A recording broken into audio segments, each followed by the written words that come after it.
AP CS పై high court తీవ్ర ఆగ్రహం. జైలుకు పంపాల్సి వస్తుందని హెచ్చరిక. గ్రూప్ 1 కేసులో ప్రభుత్వ ప్రధాన కార్యదర్శిపై హైకోర్టు తీవ్ర ఆగ్రహం. ఆదేశాల అమల్లో జాప్యంపై నిప్పులు చెరిగిన ధర్మాసనం.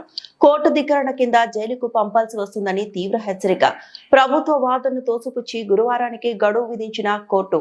వైసీపీ ప్రభుత్వ హయాంలో జరిగిన గ్రూప్ 1 నియామకాల కేసులో రాష్ట్ర ప్రభుత్వ ప్రధాన కార్యదర్శి విజయానంద్పై హైకోర్టు తీవ్ర స్థాయిలో ఆగ్రహం వ్యక్తం చేసింది. కోర్టు ఆదేశాల అమల్లో తీవ్ర జాప్యం చేయడంపై బుధవారం జరిగిన విచారణలో ధర్మాసనం నిప్పులు చెరిగింది. తక్షణం అనే పదానికి అర్థం తెలియదా అని ఘాటుగా ప్రశ్నిస్తూ కోర్టు ధిక్కరణ చర్యలు తీసుకోవాల్సి ఉంటుందని గట్టిగా హెచ్చరించింది. గతంలో ఇచ్చిన ఆదేశాల ప్రకారం గ్రూప్ 1 ద్వారా ఎంపికైన వారిని దర్యాప్తును ప్రభావితం చేయని అప్రాధాన్య పోస్టుల్లోకి తక్షణం బదిలీ చేయాలని కోర్టు స్పష్టం చేసింది. అయితే ఆ ఆదేశాలు అమలు కాకపోవడంపై ధర్మాసనం సీఎస్ ను నిలదీసింది. మీరు పదవి విరమణకు దగ్గరగా ఉన్నారు. మిమ్మల్ని 4 రోజులు జైల్లో ఉంచితే మిగిలిన అధికారులు దారిలోకి వస్తారు. కోర్టు ఆదేశాలను సీఎస్ గౌరవించకపోతే కింది స్థాయి అధికారులు ఏం నేర్చుకుంటారు అని తీవ్ర వ్యాఖ్యలు చేసింది. డిప్యూటీ కలెక్టర్లు, డీఎస్పీలు వంటి కీలక పోస్టుల్లో ఉన్న వారిని బదిలీ చేయడానికి ఇబ్బంది ఏమిటని ప్రశ్నించింది.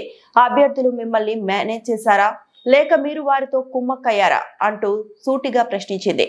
ప్రభుత్వం తరపున అడ్వకేట్ జనరల్ వాదనలు వినిపిస్తూ లోకల్, నాన్ లోకల్ పోస్టుల నిర్వచనంపై స్పష్టత లేనందునే న్యాయ సలహా కోరామని తెలిపారు. ఈ వాదనను court తోసిపుచ్చింది.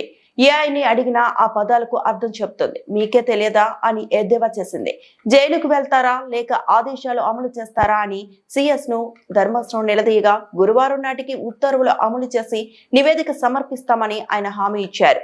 Justice Bhattu Devanand, justice Hariharanath శర్మలతో కూడిన ధర్మాసనం ఈ హామీని నమోదు చేసుకుని విచారణను గురువారానికి వాయిదా వేసింది.